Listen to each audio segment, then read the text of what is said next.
Okay, so on to the next one, man. Ren for Joe. I think this is for his friend, the one that he wrote Suicide for, if I'm not mistaken. And a lot of people have been requesting this. It hasn't come through as a skip the line reaction, but it's going to be my skip the line reaction. Okay, I want to do this one because that Suicide track was unbelievably special. So I wanted to see the follow up to that. So let's see what we got over here. Ren for Joe. Let's go.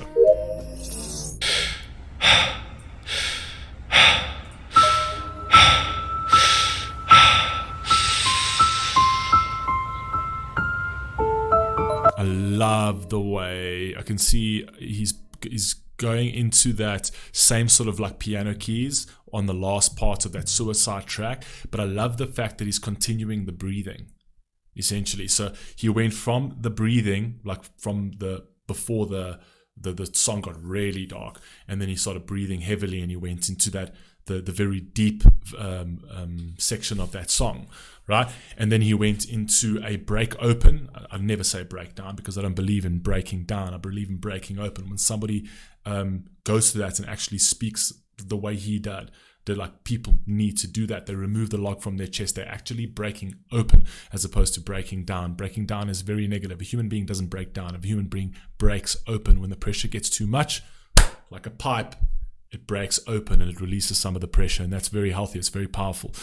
So that's what I prefer to say. But he's going back into, from that breaking opening part with the crying and things like that, he's going back into that heavy breathing again, because this is something that plays in him all of the time. So it's almost a continuation, right? So I like that. I like the fact that he's breathing life into this song once again. Let's go. Oh, this is different actually. It's not the same piano. It sounded like the same piano keys.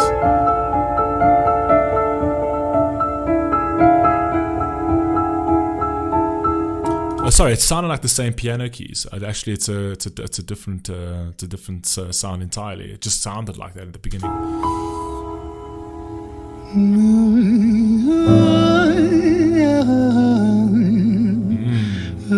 Beautiful setting as well.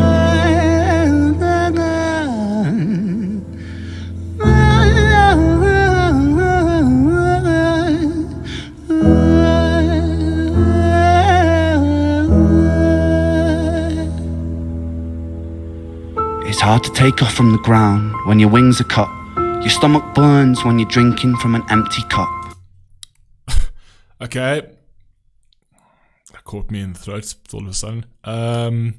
He's going back into that verse again. With that piano again. Okay, so he switched the beginning up a little bit. I like the fact that he came in with that melodic sort of beautiful. I actually really like that because it kind of almost feels like he's about to tell a tale, right? But he's kind of like, there's like an interlude, like he's sort of getting you ready to go to dig deeper. Essentially, it's almost Shakespearean in the way he did that. It's almost like Shakespearean. It's like the beginning of a Shakespeare play to sort of like get people somewhat suspenseful about what comes next. Like a tale of something. It's hard to take off from the ground when your wings are cut. Your stomach burns when you're drinking from an empty cup. You know the entire ocean came from my tear ducts. I see the world through Fibonacci sequences and double dutch. I guess there's some that's born lucky, there's some that's not. I tried to cut away my bitterness, hatchet job. I locked my youth inside the trunk, inside the pickup truck, then dumped that whole thing over that same bridge the night you jumped. I think about that sometimes, vividly. What it felt like to look down and see tranquility. One sudden movement in a world of possibility. Only one movement to expose our fragility. I fucking miss you, and I miss myself. I miss thinking we were indestructible as hell. I miss chilling by the pier cave and kicking back with Callum, Hugo, Justin, Sega, Stevie and the fucking lads. I miss missing that. I numb myself to close the gap. I never even call them up. Distance is my plaster cast, to tell the truth. The day you jumped my childhood. Much prefer this to the AI video that he did prior. The AI video, although it was beautiful sort of like illustrations and beautiful depictions, essentially I love the vulnerability, specifically in a song like this, on a piece like this. I like to watch the vulnerability in people, right? And it's not weird. It's just something that it's beautiful. It's something that is really, really powerful. And I always say vulnerability is a very powerful thing, right? There's a lot that you can do with vulnerability, and a lot of people tend to think that vulnerability makes them weak, and it absolutely does not. Vulnerability speaks, right, to the human nature. It speaks to the human soul. There's so much power in it. And I'll give you an example as to why vulnerability is powerful. If I had to give you a butterfly, the most beautiful butterfly, massive, complete, like massive wingspan, right, with all these beautiful colors, right? And I'd had to and that's it's a fragile insect that is so gorgeous. If I had to take that and I had to put that on your hand, right? On your hand, and I'd say, okay, I'm going to put the butterfly on your hand, and now I want you to crush it. Crush it. You're more powerful than it. Close your hand and show that thing how much more powerful you are. You're far more powerful than it. Crush it. 99% of people wouldn't be able to do that. And do you know why they wouldn't? Because vulnerability is power. And that little creature over there that's easily defeated, easily crushed, easily perishable, right? By just your strength, your sheer strength, right? It holds power in its vulnerability. It holds power in its beauty. It holds power in showing its fragility, right? So, and that's the one thing about these kind of things in terms of going through human tragedy. There's nothing wrong with actually, yes, I feel that you always need to pick up your burdens off the ground and you need to carry them. You can't stay in this dark space. But there's absolutely nothing wrong with showing the world that you still have a heart and you still have a soul. And lots of people tend to think that that is weakness, but vulnerability is power. There's so much that you can do with vulnerability, right? Even when you do something wrong, when something is not going your way, speaking truthfully and speaking vulnerably is going to get someone on your side. Even if you've done your partner wrong or if you've done someone else wrong, if you act like an arsehole and you try to be that big, powerful hero, the likelihood of there's not going to be an attraction. There's not going to be an attraction to try and help you. It's going to be like an opposing force that's going to try and push you away. But the moment you show vulnerability, you connect into another soul's puzzle piece, right? And they want to bring you in. And they want to be like, okay, you hurt me, but your vulnerability shows your pain and shows your sorrow, and that connects. Even when you're wrong, that connects, right? Vulnerability is a very, very, very powerful thing. And it can also be manipulated. Make no mistake, right? People can manipulate vulnerability. So it's important to be able to have the ability to show vulnerability when you need it, right? But then also to have the strength, right? To back yourself up when your vulnerability tries to be manipulated. Beautiful. And that's what I love about artists like Ren, right? Is he can be so powerful in the one sense where he's telling you to pick up your burdens and run and do what you gotta fucking do. And then on the other sense, he's saying, but I'm still human. And I still have a heart and I can still hurt. And that is the package that sort of just drives, that driving force that you want someone like that in your life. It's actually very powerful. Anyway. Jump to, but I still can't find the angle. All I find is missing you, man, I miss you. With all my rhymes, I picture running 5 minutes quicker, I'm right on time. I picture pulling you back over the edge and then we're crying, and holding you, my brother, and telling you that it's fine. Not the way that it worked, I was late like a jerk. There's not a day where I can find a way to break from the hurt. Your body missing, so we never got to wave to the hearse. I hope you're listening, I love you, man, I miss you, absurd, fuck.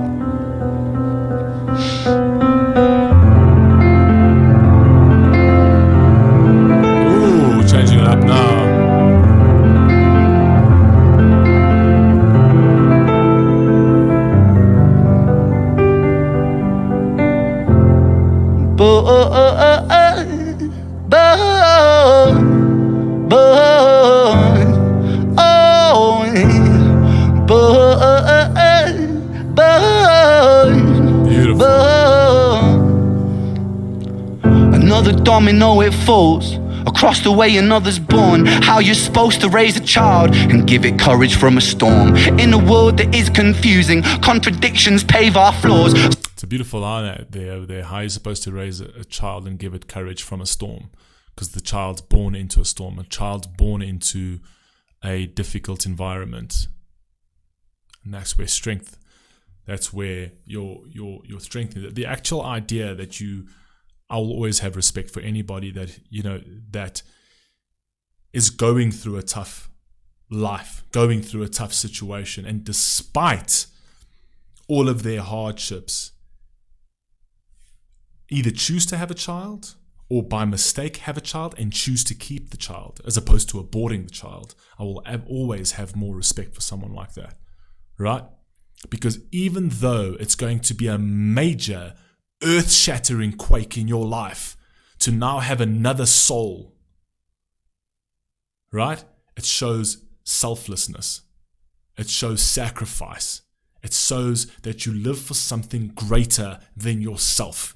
Some things are worth living for, and those things are things that are greater than you. Certain things in the world, right, mean more than your own little existence. And bringing that child into a world even that is stormy, a world that you know is chaotic for yourself, that child will bring something to it. It'll add light, it'll add beauty. It'll be less miserable, it'll be less of a storm because there's something beautiful that exists in that storm, right? Something that you never knew, right? That was outside of you. So I'll always have respect for anyone that does that. Courage from a storm. In a world that is confusing, contradictions pave our flaws. Some will say we're only human, others judge us for our flaws. Some get born in sheets of satin, some get by in tattered clothes. Some will die before they live, that's just how the story goes. But for those of us still... That's life, man. There is no such thing as a utopia, man. There never has been, there never will be. There is no such thing as a utopia. You get the hand that you're dealt, and you deal with that hand. You play the most beautiful, most magnificent game you can. And sometimes you'll have a pair of twos, and sometimes you'll have a pocket aces. All right? It doesn't mean that your existence is less than the guy with the pocket of aces. It just means that you just need to bluff better. But what you're given is what you're given. And what you got to carry is what you got to carry. And that's life. And that's reality. And that's just the truth. This idea of equality. Yes, there should be equality between races, between men and women from a legal standing. But we're not all equal. We can never be all equal. It is impossible. There's no such thing as equality in human ability. And in human talent and in human skill. I can't build SpaceX. I can't run 100 meters in the same time that you, or better than Usain Bolt can. I know what my weaknesses are. I know what my strengths are. And the crazy thing is that we are always blind to our weaknesses, but we are also blind to our strengths. And I think if we focused on trying to open our eyes to our strengths more, our weaknesses all of a sudden will become visible. And when you know what your weaknesses are, that's when you know what to work on when it comes to regards to your strengths. One works hand in hand. Being able to see your strengths means you're being able to see your weaknesses. If you can't see your strengths, you can't see your weaknesses. And if you can't see your weaknesses, you'll never be able to see your strengths. They work hand in hand. They're opposites. The only time that you're able to work through that is when you get that equilibrium, right? Where you know how to manage your weaknesses because you know how to manage your strengths. It's very powerful stuff. Come on, man. Some will die before they live. That's just how the story goes. But for those of us still with us, who reside inside our hearts, tell them proudly how you feel. And for those of us who aren't, Freckled angels stand strong. Freckled angels live on. Freckled angels climb higher. Freckled angels still inspire. Freckled angels won't forget you. Teach me to live my life better. 13 years and still I miss you. Now my wings are missing feather. Otherwise I'd come and join you. But for now I'm here on. My wings are missing feathers. Otherwise I would come and join you. So it's like I don't have the feathers to come to heaven yet. Right? Oh my God, that is just wow. The writing, oh my God, is beautiful.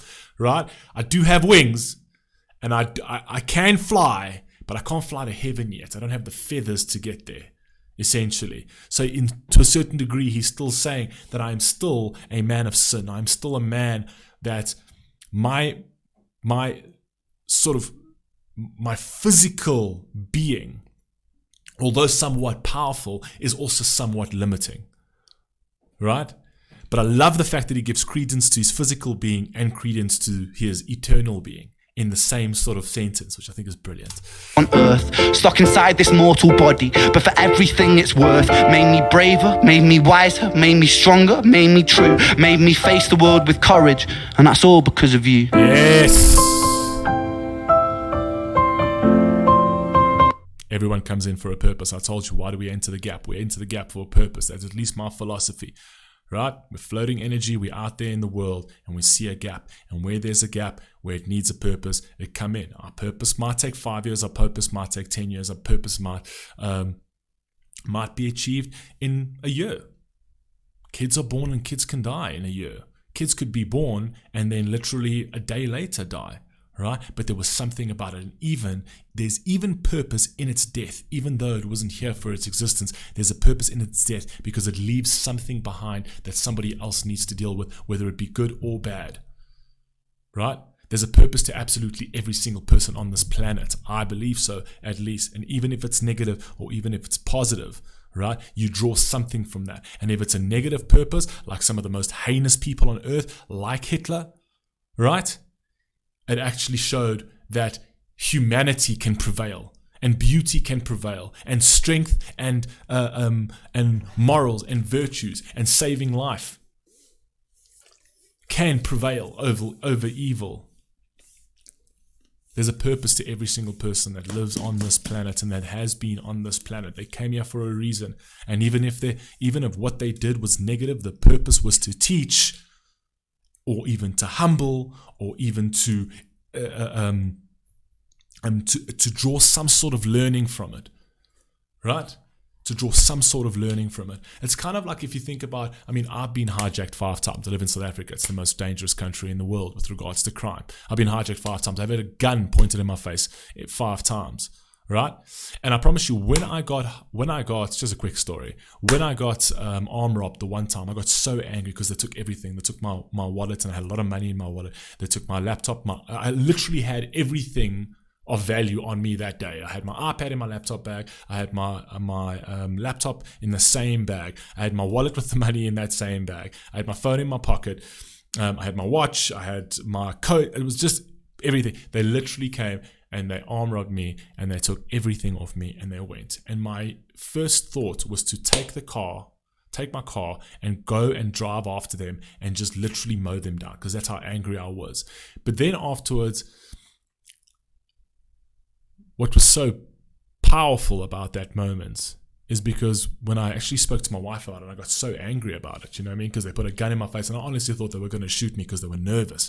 You know what I mean? The professional ones don't even shudder their hands, but this, I honestly thought that they wouldn't be able to control it.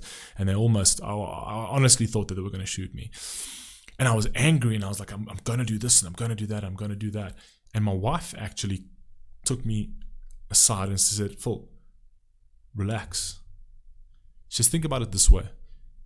All they took was just stupid, dumb items. And they're going to a dark world. Like, they're driving off with shit that means nothing. And they're going to go into this dark world.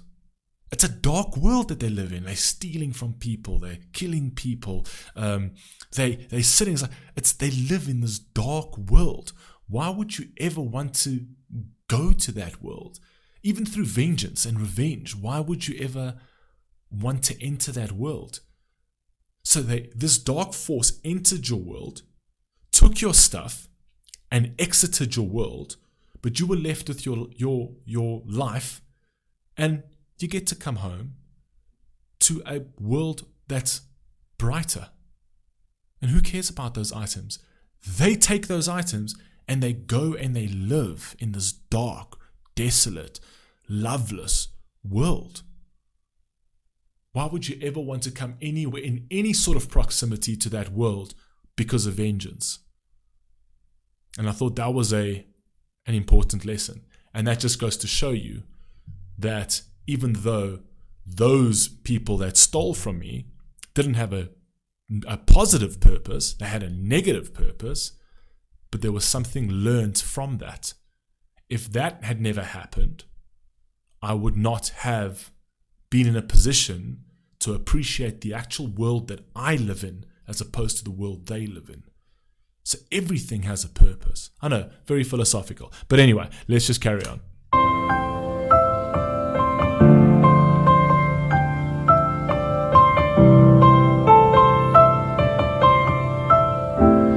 Freckled angels laugh the hardest, and their hearts, they are the largest. With their wings, they fly the farthest. So I know you're gonna be okay. Freckled angels live the longest, and their minds, they are the strongest. Oh, their friends, they are the fondest. So I know you're gonna be okay. Wow. Wow. Wow. Okay, I love that he came back to this. I love the fact that he's done this piece where he did the suicide bit again, and the reason why he added that freckled angel piece, which I think freckled angels, which is kind of it's another way of saying unique, right? So freckled angels is like this unique. It's not usually seen as beautiful, but it is beautiful and it's super unique, right? And it's like it gives him what a beautiful send-off, and what a beautiful sort of testament to who his friend was, right? But I like the fact that he's actually come back to this and he didn't leave it in the dark space. He actually said, this is unfinished. In that suicide song, he showed the pain, worked through that pain, and then he came back and he attended that piece again, right? And when he attended that piece, that same piece that he broke open on, right? He now attended that piece differently, right? He actually a lot more controlled. He was able to deal with it, and that's part of his closure, right? So he came back and he's like, okay, I'm going to do this piece again, right? Because now I've got more strength to handle this, right? So it goes to show that, you know, with time he's been strengthened. He's strengthened, his mindset strengthened as well. But he also didn't want to leave it unfinished, because he didn't want to leave it unfinished in the dark, because it was dark and it was negative, and he knew that. And he's like, I'm going to tackle this again, because it was a lot of pain and it needed to be said. I'm going to tackle it again with more strength, and then I'm going to end it on the positive. And that's your send-off. I'm not going to send you off, right, in this pain, in this feeling of hopelessness, in this feeling of that I failed you, in this feeling is like, you deserve more than that. You deserve more than just my feelings on this. You deserve a proper send-off, right? And then he goes and he finishes it off with something powerful and beautiful. And he literally eulogizes. This is basically a eulogy, saying that this hurt, but in time I'll be able to handle it. But never forget who you were and who you are. Beautiful, man. Beautiful. I love the fact that he came back to it and then decided to end it on the positive note as opposed to the darker side. Beautiful. Anyway, I love you all. Please stay safe. Please stay healthy. I'll catch you in the next one. Peace.